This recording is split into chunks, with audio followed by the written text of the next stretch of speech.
옆 사람 사랑합니다.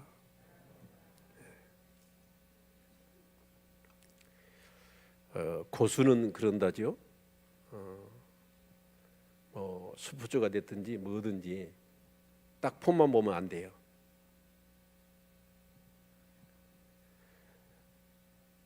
여러분의 신앙은요, 예배 1시간 어떻게 드리는 걸 보면 알아요. 정말 이 예배가 소중하지요. 아멘. 지금 우리는 사람들만 모여 있는 게 아니잖아요. 하나님 앞에 지금 우리가 있는 거 아닙니까? 그 경외감을 가지고 예배에 참여할 수 있기를 소망합니다. 어떤 면으로 보면 오늘 이 시대에 1시간의 예배의 소중함을 알고 예배에 참석하시는 분들이 너무 소중해요. 갈수록 이 예배가 뒷전으로 밀려나고 있잖아요.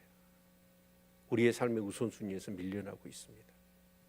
그런데 예배가 적어도 공예배고요. 우리가 엊그저께 민수기 말씀을 묵상했지만 그런 올삭, 안식일, 절기보다도 더 소중한 게 뭐예요? 매일 드리는 제사였습니다. 저는 이번 민수기 말씀을 통해서요, 그게 뼈에 심겨질 정도로 저는요 중요하게 여겼어요. 그 이스라엘 백성이 가나안 땅에 들어가면 아침 저녁으로 상번제를 드리라고 그랬잖아요. 하루에 2번은 꼭 보자. 그래서 절기와 안식일, 올삭에 대한 얘기를 하면서도 상번제는 꼭 드려야 된다. 절기를 강조한 것 같았지만 저런 절기나 안식일이나 올삭 예배보다도 하나님이 더 강조하고 있는 것은 뭐냐면 매일 드리는 예배였다. 저는 그렇게 봅니다. 아마 여러분 알 거예요. 아주 훌륭한 피아니스트나 바이올리스트는 그거 안다잖아요. 이제 일주일을 연습, 3일을 연습하려면 간중이 알고, 이틀을 연습하지 않으면 코치가 알고, 하루를 연습하지 않으면 누가 알아요? 내 자신이 알아요. 내가 지금 하나님을 바라보며 어떻게 하든지 믿음으로 살려고 몸부림치고 있는가? 내 생각의 중심이 하나님께로 정해져 있는가? 예배는 그냥 드리는 예배로 끝나버리고 일상의 삶 속에서 내 생각은 온통 세상뿐인가? 여러분, 우리는 이 예배가 모여서 드린 예배뿐만이 아니고 우리가 산 제사를 드려야 되죠. 우리의 삶도 예배해야 됩니다. 하나님 앞에서 삶이어야 되는데 오늘 하나님 앞에 그 예배를 드리지 못한 사람이 실제로 세상에 가서 세상 가치관들, 세상의 어두운 가운데 같이 묻혀 살면서 하나님만 바라보며 살 수 있을까요? 내가 볼 때 불가능하다고 봐요. 특히 지금 이사야 말씀을 우리가 묵상하고 있는데 이스라엘 백성이 포로로 귀환하기 이전에 200년 전에 250년, 60년 전에 이사야를 통해서 이렇게 장황하게 지금 우리가 1호의 말씀을 이사야 30장에부터 자 어떤 1호죠? 너희들이 복역의 시간이 끝났다. 그리고 너희들은 바벨론의 포로로 돌아오게 할 거다. 이런 얘기를 숱하게 지금 했습니다. 그렇게 200년, 250년 전에 이렇게 선지자를 통해서 말씀을 하셨잖아요. 그냥 귀에 딱지가 익힐 정도로 이 소리를 들었을 거예요. 그런데 정작 돌아온 사람은 몇 명밖에 없어요? 42,360명밖에 없어요. 수없이 하나님의 말씀을 들었음에도 불구하고 자 주님이 오실 거다. 주님 앞에 서서 우린 심판받을 거다. 정말 도적같이 오실 것이다. 아니 주님이 오시기 전에 우리는 수명이 다해서 주님 앞에 설 거예요. 그때는 분명한 심판이 있을 겁니다. 교회를 다닌다는 것이 아니죠. 하나님 말씀을 알았다는 게 아니고 네 행한 대로 심판을 할 거예요. 그런데 그 주님 앞에 섰을 때, 아니 주님이 도적같이 왔을 때 그 주님 앞에서 정말 너는 의인이다 라고 해서 천국으로 입성할 수 있는 사람, 그 사람이 많다 적다? 많지 않다는 것.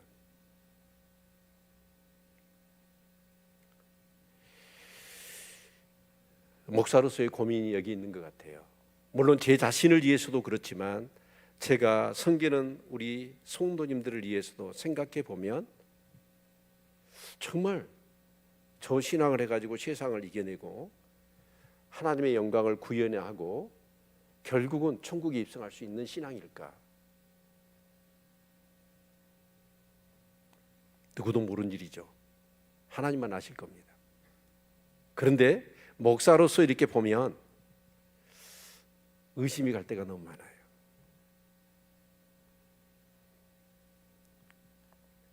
승리하시기를 바랍니다. 그래서 매일 드리는 예배 승리하십시오. 그걸 통해서 내 중심이, 내 시선이, 내 생각이 어디에 가야 되냐면 주 예수께 가 있어야 돼요. 그렇죠? 그래서 무엇을 하든지 먼저 하나님 나라와 의를 구하고 먹든지 마시든지 그런 일까지라도 하나님의 영광을 위해 살아갈 수 있는 저와 여러분의 삶이 되시기를 축원합니다. 아멘. 그런 삶을 살기 위해서는 진짜 말씀에 붙들려 살지 않으면 불가능하다고 봅니다. 특히 제가 오늘 매묵방에 그런 글을 썼어요. 우리 필설이라는 것, 자, 우리 글이라는 것과 언어라는 것이 우리의 마음을 다 표현할 수 있습니까? 표현 다 돼요? 우리 언어라는 건 말과 글은요 제한적이에요. 다 표현 못 하거든요. 근데 하나님은 이 성경에다가 언어를 통해서 하나님의 마음을, 하나님의 뜻을 기록해 놓았거든요. 근데 그 하나님의 마음과 뜻을 하나님이 온전히 그걸 받아쓰고 성령의 감동을 받아서 성경을 기록했지만 하나님의 그 온전한 마음을 다 기록했을까요? 불가능합니다. 그래서 이 하나님의 말씀을 통해서 여러분 하나님의 그 마음을 읽을 수 있기를 바랍니다. 그러기 위해서는 여러분 성경을요 정말 체계적으로 공부를 해야 되고 배워야 됩니다. 아멘. 그리고 여러분 어떤 성경을 지식으로 배우는 게 아니라 어떻게 하든지 그 말씀을 통해서 하나님의 마음을 느껴보려고 몸부림치십시오. 아멘. 자, 이 51장 이제 이 앞주 제가 이렇게 자리를 비워서 51장 1절부터 8절까지 말씀을 그 전주에 우리가 살펴보았잖아요. 자, 1절부터 4절까지는 어떤 내용이었죠? 하나님이 이스라엘 백성들을 이루하시는 내용이에요. 이스라엘 백성들이 가장 큰 이루는 뭘까요? 지금 바벨론의 포로로, 나라가 망해서 포로로 끌려가 있는 그 백성들을 어떻게 하시겠다는 거예요? 반드시 거기서 구원하셔서 예루살렘 성, 시온 성으로 인도하셔서 그 시온 성을 에덴 동산 갖게 하겠다라는 거죠. 그럴 때 그 구원의 감격과 은혜를 입은 사람들이 막 주님을 찬양하고 노래한다는 거예요. 그리고 이제 4절부터 3절까지가 그거고 4절부터 8절까지는 뭐냐면 그들을 왜 그렇게 이로해야만 했는가라고 하는 이유를 기록하고 있다고 그랬죠. 예, 그리야 했죠. 예, 바벨론에 포로로 끌려간 이스라엘 백성들을 구해서 시온 예루살렘으로 돌아오게 하셔서 그들을 정말 에덴 동산 같이 다시 회복시킬 것이냐? 무엇 때문입니까? 하나님의 구속의 계획이 있어요. 자, 큰 민족을 이루게 하겠다. 그리고 내가 너 땅을 주겠다. 그리고 너로 인하여 천하 만민이 복을 얻게 하겠다라는 거였잖아요. 근데 이스라엘 백성들이 그 하나님의 뜻을 따라서 그렇게 살지 않았어요. 그러다 보니까 어떻게 해요? 우상을 숭배해버리고 하나님의 뜻을 어긋나 불순종해 버렸잖아요. 그래서 나라가 두 쪽 나고 북이스라엘은 아수르에, 남유다는 바벨론에서 멸망을 당하고 포로로 끌려가 있는 거예요. 자, 그런데 하나님이 구속의 역사, 정말 천하 만민이 너로 인하여 복을 받기 위해서는 자, 큰 민족을 이루고 땅을 주셨지만 거기서 실패합니다. 그래서 다시 그들은 바벨론의 종이 되어버리죠. 근데 하나님이 그들을 다시 돌아오게 하셔야만 하는 이유가 뭘까요? 하나님은 언약이 신실하신 분이시죠. 그래서 반드시 오늘 말씀에 그 얘기를 하고 있잖아요. 사도 바울이 로마서의 3장에 무슨 얘기를 하던가요? 하나님의 구원 계획을 그 언약의 파트너였던 유대 민족이 실행을 안 해버려요. 그러면 하나님의 구원의 그 계획이 그냥 무의로 돌아갈까요? 아니에요. 하나님은 반드시 전능하신 분이시고 신실하신 분이셔서 그 하나님의 구원의 역사를 이루십니다. 아멘. 그걸 우리는 민수기를 통해서 보았잖아요. 출애굽을 했습니다. 광야에 그들이 이제 그 지나서 가나안 땅에 들어갈 거거든요. 근데 이스라엘 백성이 뭐라고 그래요? 애굽에 장지가 없어서 이 광야에서 우리를 죽이려고 이끌어냈느냐. 또 광야에서 가나안 땅을 향해서 갈 때는 그들이 뭐라고 그러니까 차라리 광야에서 죽었으면 좋았을 뻔했는데 저 가나안 땅에 저 아낙 자손들한테 마치 배뚜기처럼 그들이 밟으면 뱉어서 죽듯이 차라리 우리가 광야에서 죽었으면 좋았을 뻔했다. 한사코 불평하고 원망하잖아요. 그래서 그 일시에는 결국 여호수아 갈렙에는 들어가지 못하고 다 광야에서 죽습니다. 그런데 하나님은 어떻게 하신가요? 그 계획을 포기해 버리던가요? 아니죠. 다시 새로운 세대를 여러분 훈련시켜서 가나안 땅에 들어보내시잖아요. 여러분 하나님의 구원의 수레바퀴는 어떤 경우라도 돌아갑니다. 아멘. 그래서 그 이스라엘 민족이 바벨론에서 다시 돌아가야 돼요. 그리고 그 시온에서 예루살렘에서 다시 그들이 구속사의 역사를 돌려야 합니다.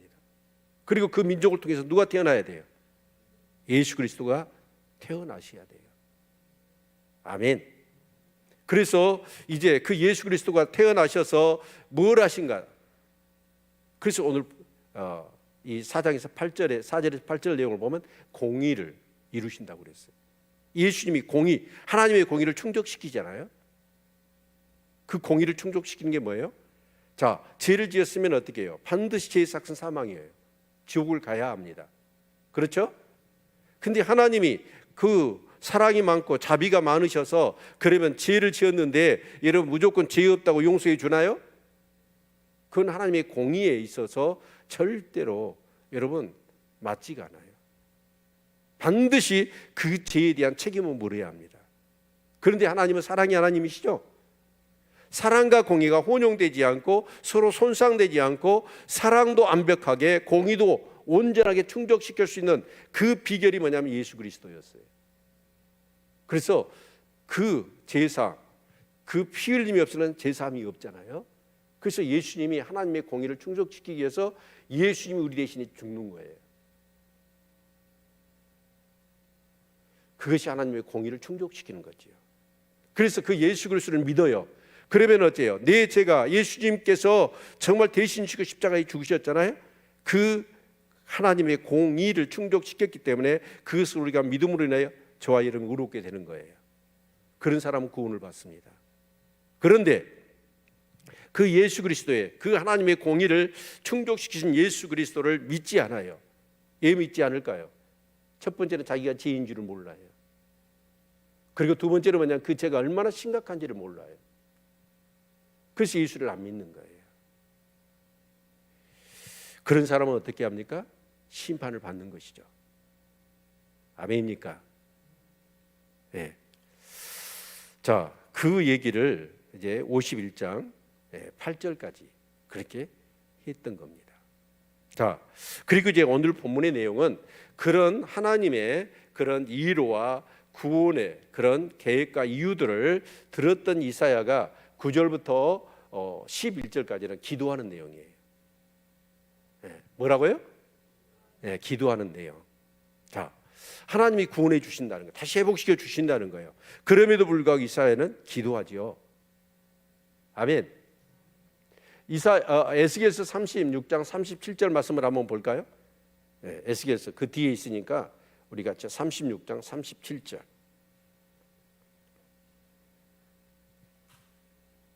그 같은 맥락의 말씀이라고 볼 수 있는데, 자, 35절부터 37절까지 같이 한번 읽습니다.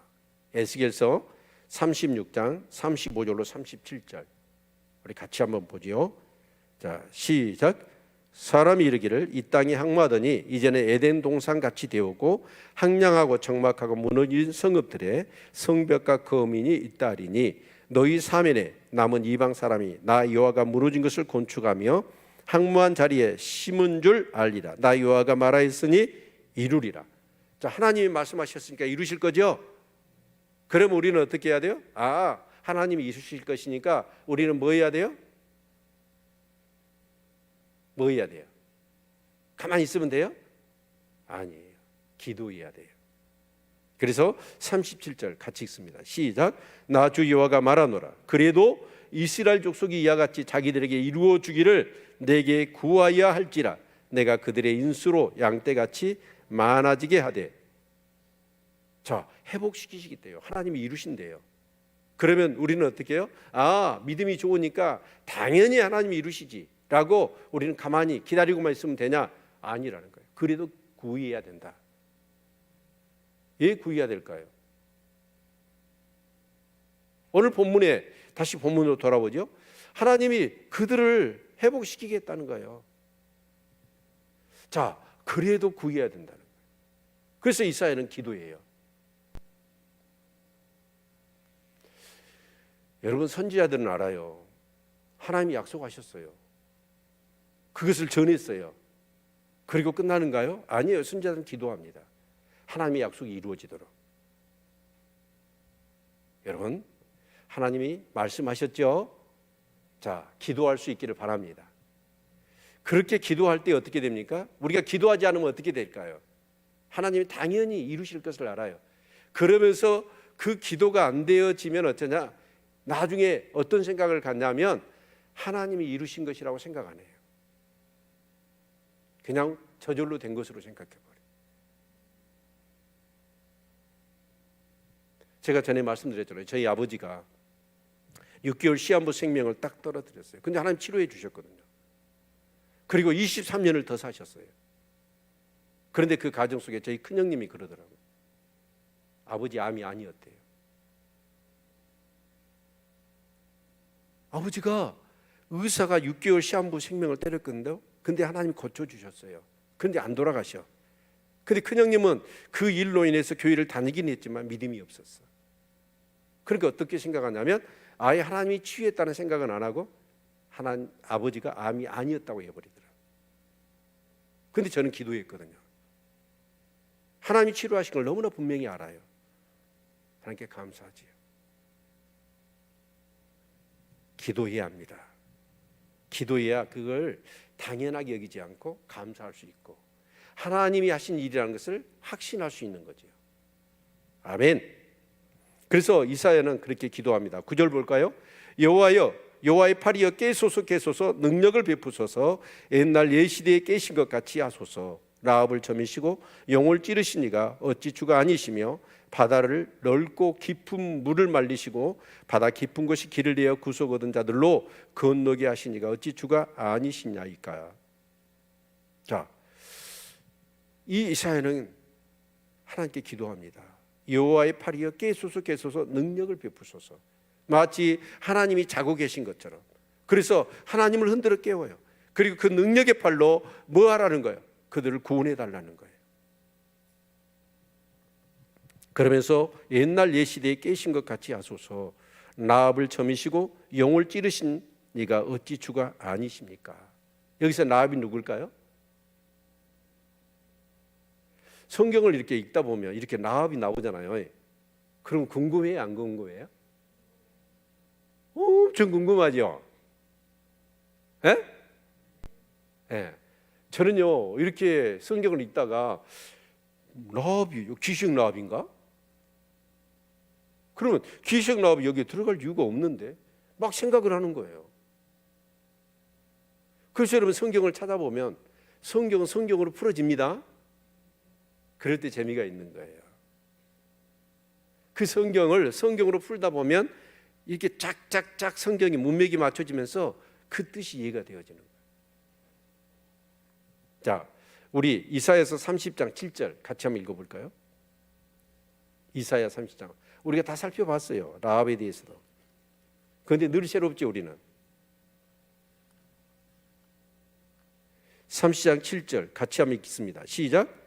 애굽의 도움이 헛되고 무익하니라. 그러므로 내가 애굽을 가만히 앉은 라합이라 일컬었느니라. 라합이 누구예요? 애굽이에요. 애굽. 아멘. 그래서 여호와의 팔이여 깨소서께서 능력을 베푸소. 옛날 예시대에 깨신 것 같이. 이게 깨신다 말은 깨뜨렸다 그런 뜻이에요. 그러니까 애굽을 어떻게 해요? 점이시고 용을 찌르시니까. 그럼 여기서 용은 누굴까요? 예? 예. 그러면 에스겔서 29장 3절을 찾아보면 또 나와요. 이경환 원사님 피곤하세요? 성경을 찾아보니까 이경환 원사님 피곤해가지고. 예. 그게 재미있는 거라니까요. 성경을 성경으로 푸는 재미가 얼마나 좋아요. 성경이 성경으로 풀어진다니까요. 그러죠? 예. 그럼 에스겔서 몇 장이라고 그랬어요? 29장 3절. 찾아볼까요? 시작. 너는 말하여 이르기를 주 여호와의 말씀에 애굽 왕 바로야 내가 너를 대적하노라. 너는 자기의 강들 중에 누운 큰 악어라. 스스로 이르기를 내 이 강은 내 것이라. 내가 나를 위하여 만들었다 하는도다. 자, 바로를 뭐라고 그래요? 예, 큰 악어. 니오의 단 그렇게 표현하고 있잖아요. 다른 성경에는. 그러니까 여기서 용은 누구냐? 바로 바로를 얘기해요. 그러면 옛날 옛적에 하나님이 어떻게 하셨습니까? 이스라엘 백성들이 마치 바벨론에 지금 포로로 끌려가 있듯이 여러분 이스라엘 백성이 여러분 그 애굽에서 종이었잖아요. 노예였잖아요. 근데 그들을 구원해내기 위해서 하나님이 어떻게 하셨어요? 예, 애굽을 치시고 바로를 꺾으셨지요. 뭘로요? 10가지 재앙으로. 아멘. 그것을 생각하면서 옛날에 그 애굽, 그 당시에 정말 옛날 예시대는 애굽이 그 세계를 지배했던 제국이었습니다. 근데 이사야 시대는 지금 누가 지배를 할까요? 애굽처럼 바빌론이죠. 그렇죠? 그리고 이스라엘은 바빌론의 포로로 끌려가 있잖아요. 또 바다를 넓고 깊은 물을 말리시고 바다 깊은 곳에 길을 내어 구속 얻은 자들로 건너게 하시니가 어찌 주가 아니시냐이까. 여기는 어떤 얘기를 할까요? 네, 홍해 사건을 얘기하겠죠. 그렇죠? 네, 홍해.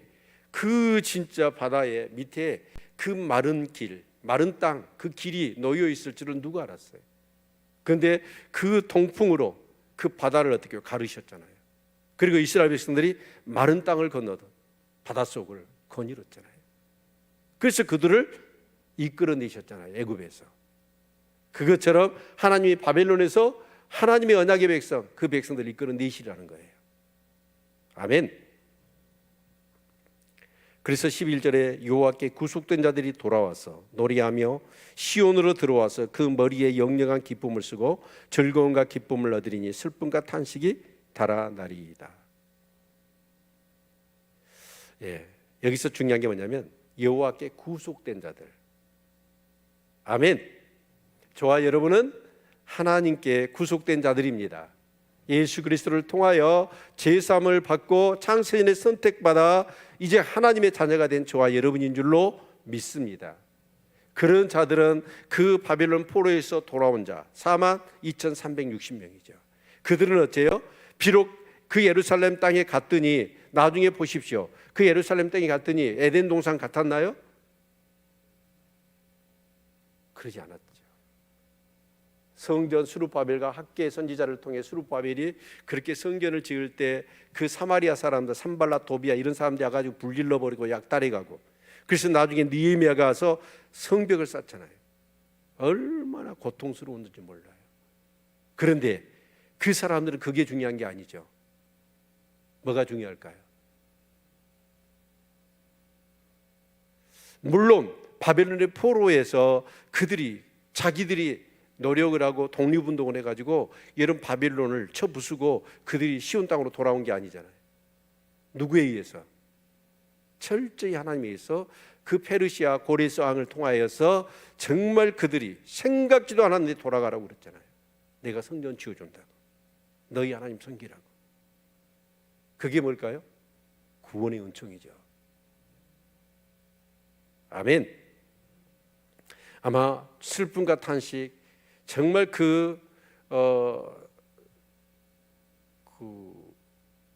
누구요? 바빌론 강가에서 그 노래, 오늘 예배 끝나고 집에 가서 그거 한 번씩 들어보세요. 네. 그 바빌론 그 강가에서 시온을 생각하면서 눈물을 흘리면서 노래를 부르잖아요. 그런데 그들이 한 것 하나도 없는데 전적인 하나님의 은혜로 바벨론에서 돌아와서 그 시온 땅에 나와서 마음껏 하나님을 섬기고 하나님을 찬양하고 예배할 수 있다는 그 감격. 저와 여러분이 지금 누리고 있는 그 구원의 감격이 인 줄로 믿습니다. 아멘. 예. 자, 그렇게 해서 지금 이사야는 그렇게 기도하고 또 하나님이 깨소서 그 능력의 팔로 우리를 구원하소서. 옛적 애굽에서 이스라엘 백성을 이끌어냈듯이 바벨론에서도 우리를 이끌어내십시오라고 기도한 거예요. 자, 12절부터는 하나님의 응답이 있죠. 이제 응답은 세 가지로 주어집니다. 첫 번째, 하나님이 그들의 구원자고 하나님이 그들의 인도자고 하나님이 그들의 신혼자다라고 하는 사실을 23절까지 말씀하고 있는 것입니다. 자, 12절 가라사대 너희를 위로하는 자는 나연을 너는 어떠한 자이기에 죽을 사람을 두려워하며 풀같이 될 인자를 두려워하느냐.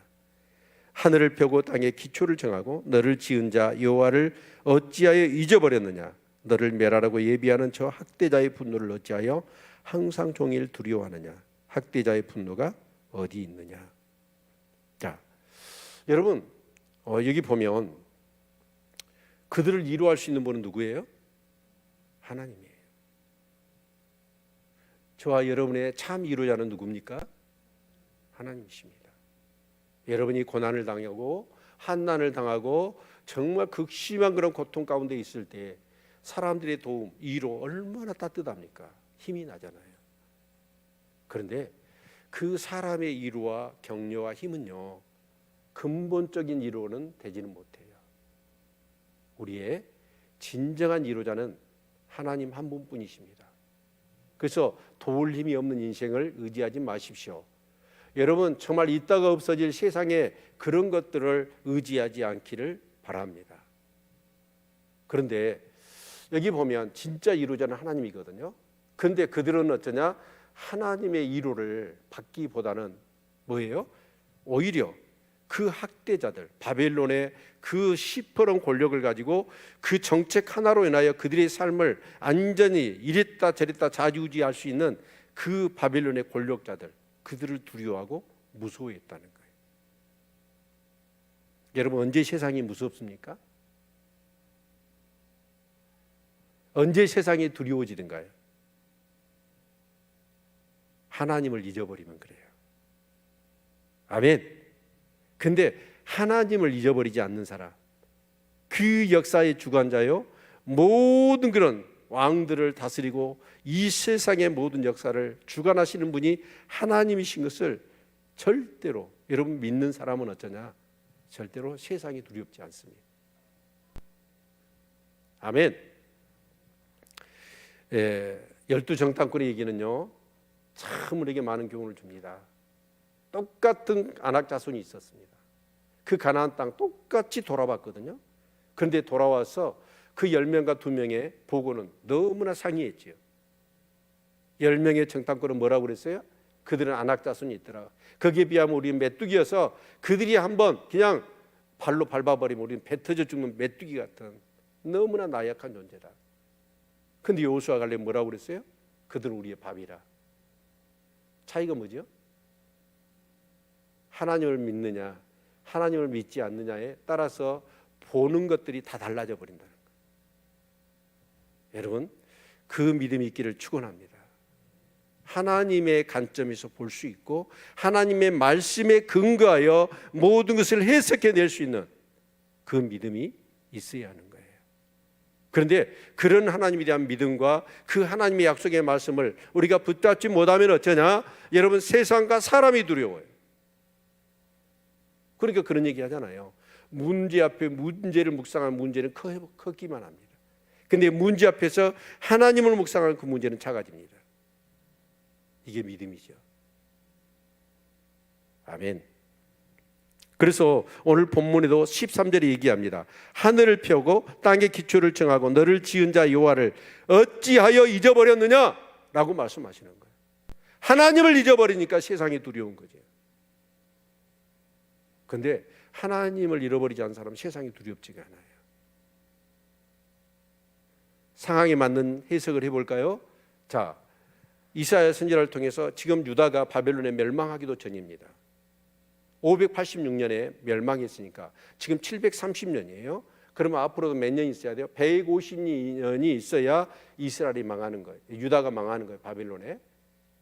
그러면 이런 얘기를 했단 말이에요. 그러면 그 말씀을 대대로 어째요? 가슴에 간직하고 또 계속해서 그 말씀을 묵상하고 붙잡고 있어야 될 거 아닙니까? 자, 결국은 어떻게 됩니까? 바벨론의 나라가 망해버리는 거예요. 그리고 수많은 사람이 죽임을 당하고 또 사람들이 다 포로로 끌려가는 거예요. 하나님 말씀대로 되는구나. 정말 하나님 말씀대로 되는구나. 이것을 생각하는 사람은 어떻게 할까요? 그 말씀을 붙잡고 계속해서 어떤 생각을 할까요? 야, 이제 때가 되면 70년 만에 돌아간다고 그랬는데 돌아가겠구나. 이 믿음을 가져야 되죠. 이 말씀을 붙잡아야 돼요. 그러면서 행여나 오늘이나 내일이나 언제 우리를 돌아가게 하실까? 하나님의 그 명령이 언제 떨어질까? 이것을 기대하면서 늘 깨어있는 사람들. 그랬더니 느닷없이 그 페르시아의 고레스 왕이 그냥 바벨론을 쳐버려요. 하룻밤 사이에 바벨론이 무너졌잖아요.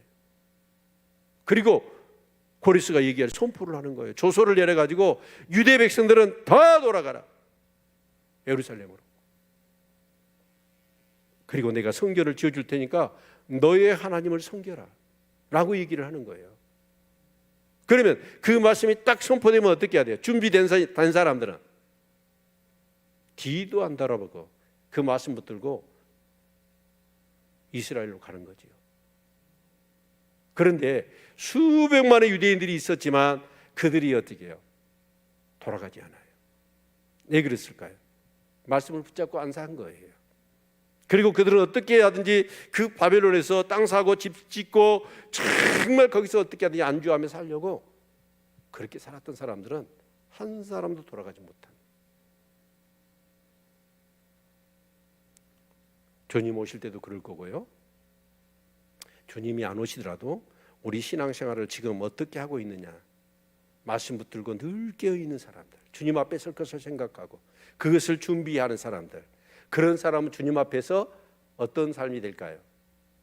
잘하였다, 착하고 충성된 종아. 5달란트, 2달란트, 1달란트가 중요한 게 아니에요.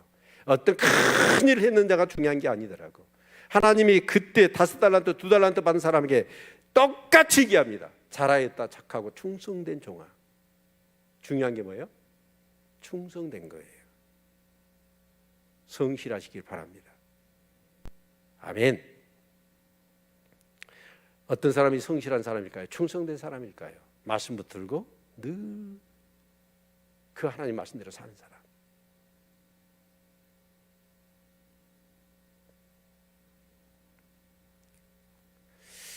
웬일인지 이렇게 말씀을 깊이 묵상하니까요, 제 마음 가운데요, 그런 어떤 그 하나님을 사랑하는 마음, 어떻게든 하나님 뜻대로 살려고 하는 마음 중심이 내 안에 다 이렇게 형성돼 있어요. 제가 잘한다는 건 아닙니다. 근데 그렇게 기도하고 말씀 붙으니까 어떻게 하든지 주님 뜻대로 살아야 되겠다, 이 생각이 나를 떠나지 않아요.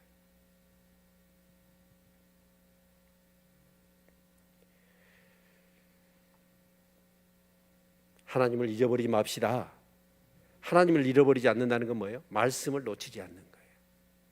말씀을 놓치지 않는 거예요. 그 바벨론의 포로로 끌려갔어. 그런데 분명히 주님이 70년 만에 돌아오게 하겠다, 그 말씀을 붙들고 사는 거예요. 그런 사람은 돌아와요. 근데 그냥 예배 드릴 때는 말씀 붙들고요, 그냥 교회 문 밖에 나가면 신앙 뜻대로 내 마음대로 살아버린 사람은 절대로 돌아갈 수 없습니다.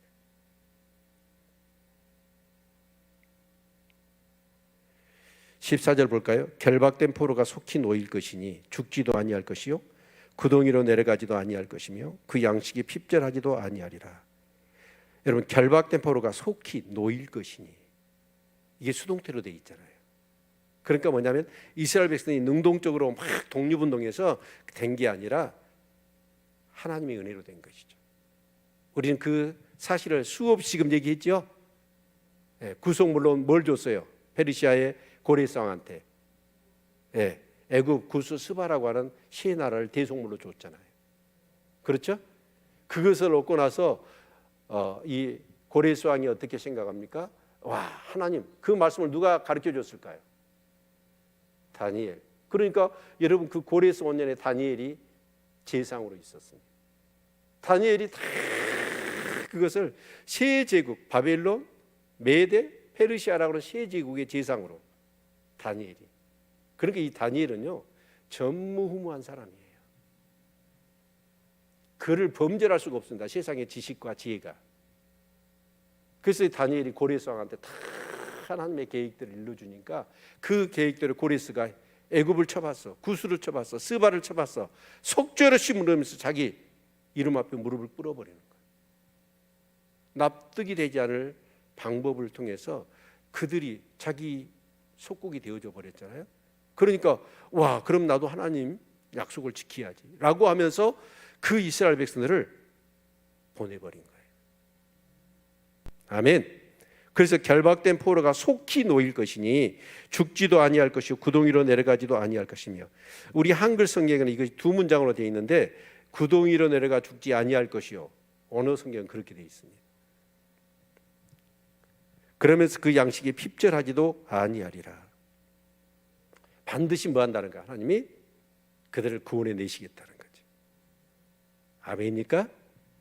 반드시 예수 그리스도를 통하여 정말 하나님은 저와 여러분을 구원하셨습니다. 그리고 그 구원은 정말 아직과 이미라고 하는 그 긴장 속에서 계속 진행 중입니다. 그래서 늘 내 믿음을 시험하여 보실 수 있기를 축원합니다. 아멘. 네. 저는요, 이게 참 이 신앙의 긴장감이라고 할까요? 근데 이 긴장감이 좋은 것 같더라고요. 그 긴장감이 있어야 여러분 뭐가 되냐면 우리가 깨어 있을 수 있더라고요. 그 고전적인 유머, 그 이야기는 한데요, 그 청어가 성질이 급하잖아요. 저희 어린 시절에 저희 그 사는 데가 장흥이어가지고 탐진강 지류예요. 얼마나 은어들이 많았는지 몰라요. 은어 아시죠? 튀겨 먹으면 맛있잖아요. 그런데 냇가에 가면 은어떼가요, 지천에 막 다 떼를 지어서, 그러면 이만한 돌을 들고요 꽉 갖다가 그냥 내리쳐요. 그러면 얘들이 지 성격에 그냥 부득이 갖고 기절해 본다니까. 그럼 그런 놈을 막 양동에다가 이만큼 진짜 하나씩. 그러면 어머니가 어쩌냐면 그걸 요리해 주면 얼마나 좋아해. 귀찮아가지고 야, 너희들이 알아서 해야. 그러면 그거 놔놨다가 돼지가 먹어. 돼지족으로. 근데 이 청어도 은어처럼 성격이 급해요. 그래가지고 산채로 저기 대서양에서 잡히잖아요. 그럼 그걸 가지고 와야 되는데 산채로 가져올 수 있는 방법이 없대요. 그렇게 이 잡아가지고 수족관에 뭐 이렇게 배에다 이렇게 실어가지고 물에다 넣어갖고 오면 지 성격의 등살에 죽어버린대요. 그런데 그 청어를 죽이지 않고 산채로 가져올 수 있는 방법이 뭐예요? 네, 청어를 잡아먹는 생선 한 마리를 넣어놔. 그러면 그 생선이 청어 잡아먹으려고 다니면 이놈들이 정신없이 쫓겨다니다 보니까 죽을 생각을 안 해버려. 여러분 진짜 요즘 자살한 사람이 많은 이유가 뭘까요? 살만하니까 그런 거예요. 정신없이 생존에 몸부림치는, 정말 뭐가 찢어질 정도로 가난한 시대에는 자살한 사람이 있었어요, 없었어요? 거기 없었어요. 근데 여러분 정말 그렇습니다. 긴장하십시오. 긴장감을 가지시길 바랍니다. 선지로 생각하면 넘어질까 조심해야 될까? 내 믿음이 구원받을 만한 믿음인가? 내 믿음을 시험해보고 정말 세상에 휩쓸려 떠내갈까 염려하여 뜻깊은 은혜에 붙들려 살려고. 그런 사람은요, 날마다 드리는 예배를 안 드릴 수가 없더라. 정말입니다. 그 놀라운 은혜를 날마다 여러분 그렇게 예배를 드릴 수 있기를 바랍니다. 정말입니다. 그렇게 하십시오. 아마 42,360명은 그랬을 것 같아요. 바벨론의 포로로 끌려가서 하루도 그 말씀을 놓치지 않았어요. 손양호 목사님이 그 주님 고대가인가요? 먼 하늘 이상한 구름만 떠도 행여나 내 주님이 오실까? 오늘 밤에, 혹이나 오늘 밤에 주님 오실까? 그렇게 되니까 그 믿음이 깨어있는 믿음이 된 거예요. 그렇게 사시길 바랍니다. 정말 진심으로 우리 성도님들에게 드리는, 이 목사가 진심으로 우리 성도님들에게 드리는 말씀이에요. 그렇지 않으면 이겨낼 방도가 없어요. 주님이 매일 드리는 예배를 왜 드리라고 했을까요? 안 드려도 믿음으로 승리할 수 있고 믿음을 지킬 수 있다면 주님이 왜 매일 예배를 드리라고 했겠어요? 제가 그렇게 신앙생활 해보니까 알겠더라고. 주님의 마음이 느껴져요.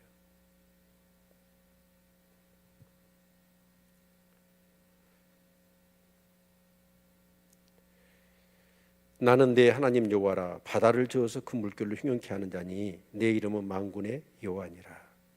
나는 내 하나님 여호와라. 하나님이 정말 여호와 하나님 맞으십니까? 여호와가 무슨 뜻이에요?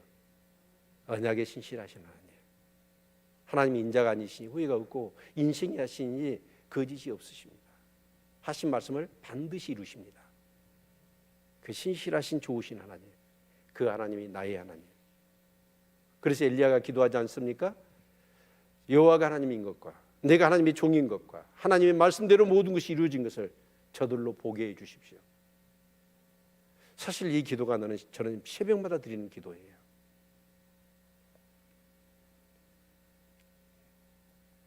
그래서 16절에 내가 내 말을 내 입에 두고 내 손 그늘로 너를 덮었나니 이는 내가 하늘을 피하며 땅의 기초를 정하며 시온에 이르기를 너는 내 백성이라 하려 하였습니다.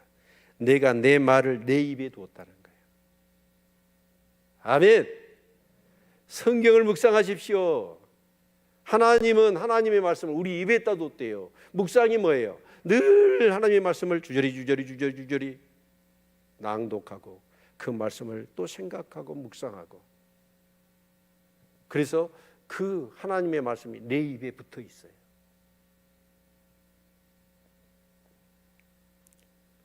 그래서 내 손그늘로 너를 덮었나니 이는 내가 하늘을 피하며 땅의 기초를 정하며 시온에 이르기를 너는 내 백성이라 하려 하였습니다. 아멘.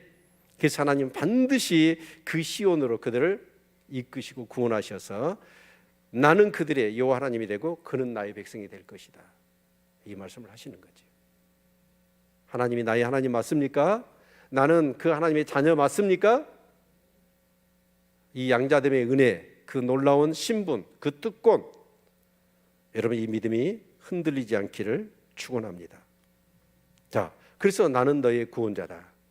저와 여러분의 구원자는 오직 누구밖에 없어요? 하나님밖에 없습니다. 두 번째가 뭐라고 그랬어요? 인도자. 자, 17절 여호와의 손에서 그 분노의 잔을 마신 예루살렘이여 깰지어다 일어설지어다. 내가 이미 비틀걸음치게 하는 큰 잔을 마셔 다 하였도다. 자, 분노의 잔. 분노의 잔이 뭐예요? 이스라엘 백성들이 바벨론에 멸망을 당한 이유가 뭐예요? 힘이 약해서예요? 재수가 없어서예요? 아니에요. 하나님의 진노의 잔이었습니다. 예요. 그 가나안 땅에 가서 제사장이 나라가 되라고 그랬는데 그들은 하나님을 버리고 뭘 섬겼어요? 우상 숭배에 빠져버렸잖아요. 그래서 하나님의 구원의 계획을 완전히 엉망진창으로 만들어버렸어. 그런데 하나님은 어떻게 하십니까? 그들을 포기할 수 없었어요. 그래서 하나님이 뭐예요? 진노의 잔, 매를 들은 거예요. 그 매를 누구를 통해서? 바벨론을 통해서 그들을 치신 겁니다. 아니, 그것이 혼용이 되어 있는 거죠. 하나님이 그렇게 하시는 것은 또 아주 자의적으로 되는 겁니다. 예, 하나님을 떠나니까 하나님이 그들과 함께 하실 수가 없잖아요. 우상 숭배하니까. 그러니까 그들은 연약해지고 죄 가운데서 연약해지니까 바벨론에 의해서 어떻게 해요?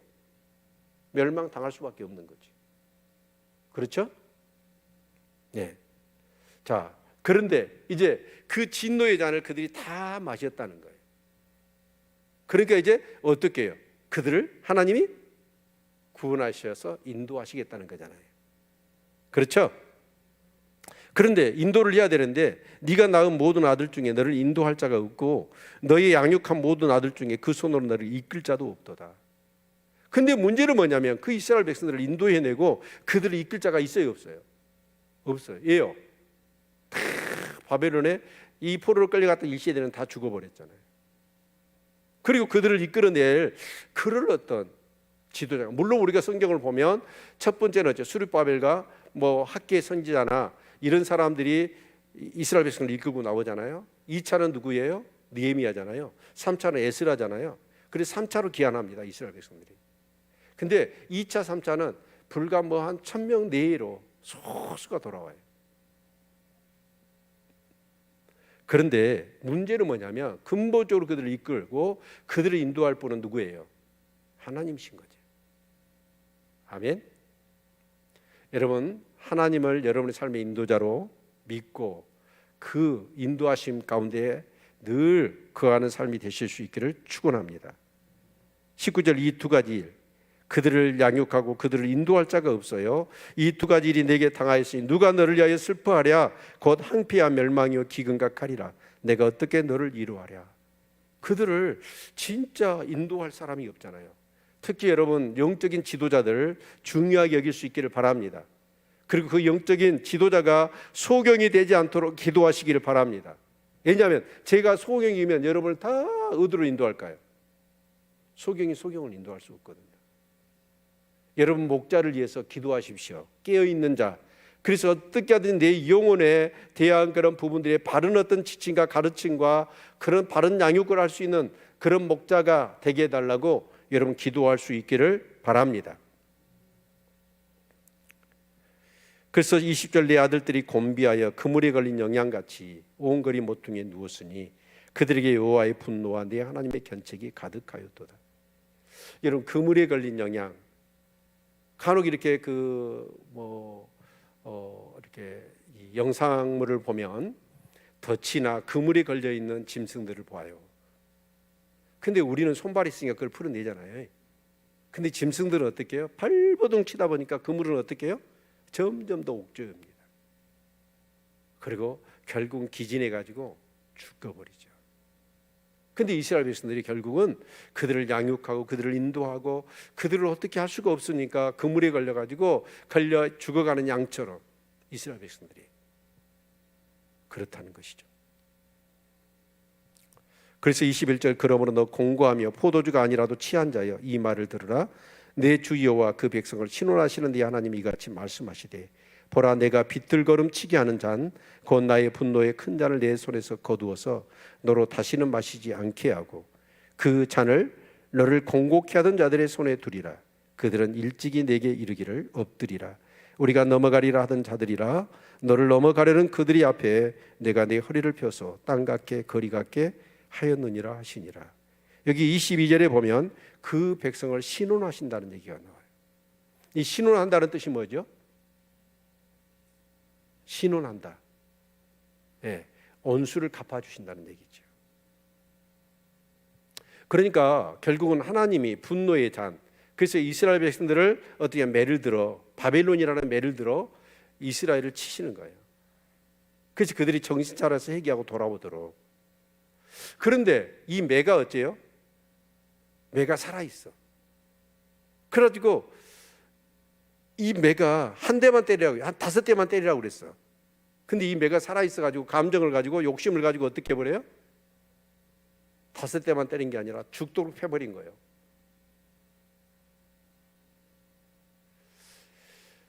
예, 그런 경우들이 참 많더라고요. 아수르도 그랬죠. 북이스라엘을 혼좀 내기 위해서 매를 들어, 이 아수르란 매를 들어 북이스라엘을 치는데 아수르가 어떻게 합니까? 잔인하게 북이스라엘을 완전히 멸절시켜 버리려고 그랬잖아요. 그래서 아수르가 유대를 손대기 이전에 하나님이 손을 보기 위해서 급하게 일으켜 세운 나라가 어디예요? 바벨론입니다. 그래서 이제 바벨론을 통해서 또 유다를 매를 치는데 어떻게 합니까? 이 바벨론이 매 역할만 하면 되는데 하나님이 도구로, 그런데 거기에 자기 욕심을 가지고 이스라엘 백성을 필요 이상으로 학대를 해버린 거예요. 우리가 애기들 키우다 보면 그렇죠. 자, 참 제가 우리 그 아이들 어렸을 때 참 제가 좀 엄했던 것 같아요. 그리고 자제를 좀 못했던 것 같고. 그런데 우리 그 혜수하고 의혁이는 좀 그래도 성품이 괜찮았어. 근데 이 막내 은평이가 좀 성격이 제가 볼 때는 까탈스러웠어. 근데 이제 제가 이렇게 참다가 못 참아가지고 어떻게 했냐면 좀 이성을 잃어버렸어요. 그 애기들을 때릴 때는 어떻게 때려야 되냐면, 제가 우리 남주희 집사님 잘 기억하세요. 이 앞에 시은이 어떻게 할 거냐고 그랬더니 시은이 아빠가 뭐라고 했어요? 죽도록 팬다고 그랬잖아요. 절대 못하게 해야 돼. 예, 그 말이 기억나더라고. 근데 너 잘못했냐 안 했냐 그러면 잘못했다. 그러면 네가 몇 대 맞으면 잘못한 것이 벌을 달게 받겠느냐, 몇 대 맞을래? 그러면 내가 이렇게 잘못했는데요 5대만 맞을래? 그럼 5대만 때려야 되잖아요. 그럼 얼마나 좋아요. 근데 가정에서 그렇게 해요. 제가 은평이를 개패듯이 패버렸어. 근데 그때는 좀 괜찮았거든요. 근데 얘가 두고두고 그게 생각났는가 봐. 그래가지고 나를 안 보려고 그래. 그래가지고 저에 대해서 마음을 안 열어. 내가 너무했다. 와, 근데 이미 엎질러졌잖아요. 그래서 미안하다, 마음 좀 풀어라, 용서해라. 아빠가 이성을 잃었다 막 얘기를 해도 이놈이 잘 안 풀어. 근데 이 바빌론이나 아수르도 하나님이 모든 주권을 누가 갖고 계셔요? 하나님이 갖고 계셔요. 그럼 그 역할만 해야 되잖아요. 그렇지 않은 거예요. 그래서 하나님이 어떻게 하시겠냐? 신원하시겠다는, 그 원수 5대 때리라고 했는데 개패듯 패가지고 이스라엘 백성들을 너무 고통스럽게 한 거예요. 그 원수를 하나님이 갚아주겠다는 거예요. 여러분, 원수 갚는 건 누구한테 있어요? 하나님께 있어요. 절대로 여러분이 원수를 갚으려고 하지 마십시오. 그러면 그 복수, 원수는 또다시 원수가 되어져 버리더라고요. 옳곤하지 마십시오. 원수 갚는 것은 하나님께 있습니다. 우리는 뭘 해야 돼요? 기도해야 돼요. 긍휼히 여겨야 됩니다. 아멘. 그래서 하나님께서 어떻게 하시냐? 이제 실언을 하시겠다. 그래서 이제 그들은 충분히 그 잘못한 것에 대한 그 잔을 다 마셨어. 그러니까 그들은 돌아오게 하고 필요 이상으로 이스라엘 백성을 고통스럽게 했던 바빌론은 어떻게 한다? 하나님이 손을 보겠다는 거예요. 자, 내가 원수를 갚아야 속시원하게 갚을까요? 하나님이 갚아야 공평하고 속시원하게 갚아주실까요? 하나님이 하셔야 돼요. 자, 그러면 바빌론은 어떻게 됐나요? 네. 바벨론은요 역사가 80년밖에 안 됩니다. 그 나부콜라살, 그 다음에 느부갓네살, 그 다음에 벨사살, 그러고 끝나버려요. 하루아침에 성문을 열어줘 버리잖아요. 그래서 페르시아의 군대가 가가지고 하룻밤에 여러분 바벨론 성, 근데 그 바벨론 성이 어째요? 공중정원이 있었잖아요. 그리고 그 성이 해자로 둘러싸여 있어가지고 그 성이 성벽 위에가 마차가 2대가 지날 정도로 그게 이중으로 돼 있는 성벽이었습니다. 근데 그 성이 하룻밤 사이에 무너져 버렸잖아요. 그런데요, 그 바벨론이 이제 페르시아의 멸망을 당하고 나서 바벨론에 대한 그러니까 이제 구 바벨론 제국 말고 그 바벨론 제국이 따로 있습니다. 함무라비 법전이 나오고 그랬던. 근데 지금 우리 성경에 나와 있는 이 바벨론은 신바벨론 제국이에요.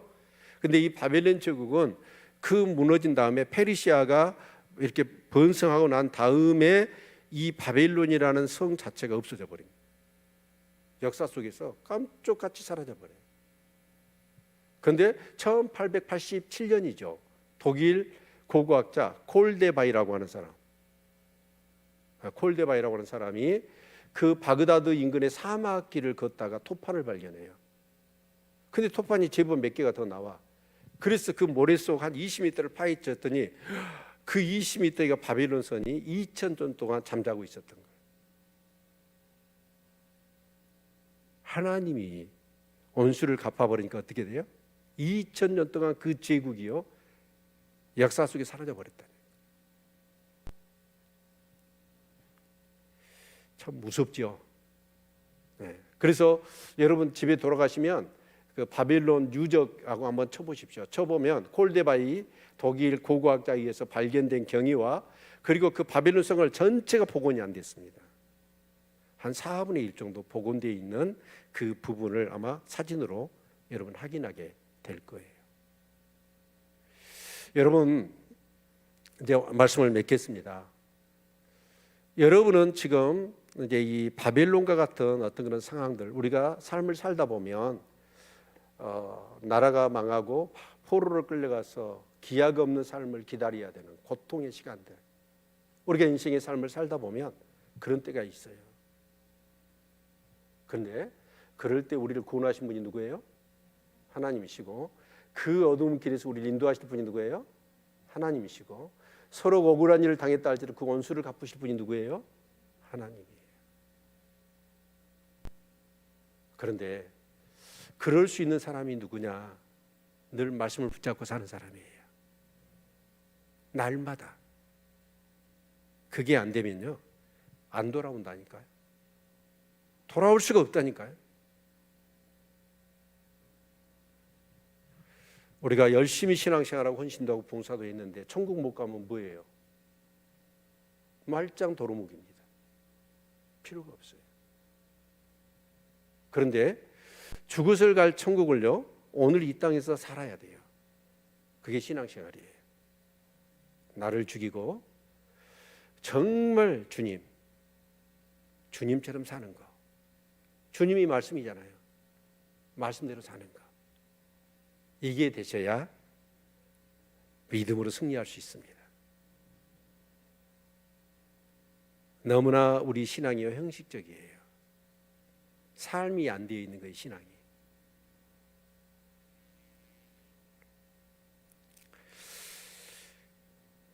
성도님들이 느낄지는 모르겠습니다. 느낄지는 모르겠지만 저는 그게 좀 내 안에 막 크게 느껴져요.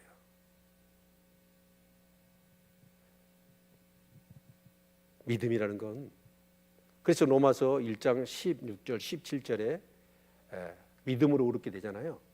근데 그 믿음은 어떤 믿음이에요? 믿음에서 믿음에 이르게 한다고 그랬어요. 그러니까 믿음은 한번 신앙 고백으로 끝나는 게 아니에요. 믿음에서 믿음으로 이룬단 말은 뭔 말이에요? 믿음으로 시작해서 믿음으로 끝나는 거예요. 삶이 되어야 된다는 거예요. 믿음이. 그런 삶을 살기 위해서는 늘 나를 내려놓으시기를 바랍니다. 그리고 말씀 붙들고 사시기를 주님의 이름으로 축원을 드립니다. 기도하겠습니다. 한 가지 기억해야 됩니다. 이렇게 숱하게